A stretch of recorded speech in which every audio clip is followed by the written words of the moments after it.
এখন যাচ্ছি নিচে। কাজু রাত্রে ঘুমিয়ে থাকে, ওই জন্য দরজাটা আটকে রাখি, নাহলে বাইরে এসে ঠান্ডার মধ্যে বসে থাকে ওপরে।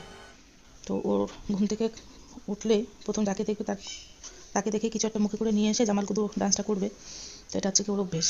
শুধু সকালবেলায় নয়, যখনই অনেকক্ষণ দীর্ঘক্ষণ পরে কারোর সাথে দেখা হবে ও জামাল কুদু করবে। দেখো দেখতে দেখতে একটা দরকারি কাগজ নিয়েছিল, এই যে দেখো। আমিও বাইরে গেছিলাম, বাইরে থেকে এসে দেখি ও আমার জন্য জুতো নিয়ে জামাল কুদু করছে। এটা ওর অভ্যেস। চলো ঘরে চলো। জল খাওয়ার আগে কাছে একটু টয়লেটটা সেরে নিল, এখন জল খাবে একটু। ওর অভ্যেস এই কলের থেকেই জল খাবে এইভাবে, বাটিতে জল দিলে কুচিতে জল খায়। এখন আমি ঘরের কাজ করবো বলে ওকে একটু বাইরে বারান্দায় রাখবো, সেই জন্য পটানোর চেষ্টা করছি, কিন্তু ওকে কিছুতেই যেতে চাইছে না।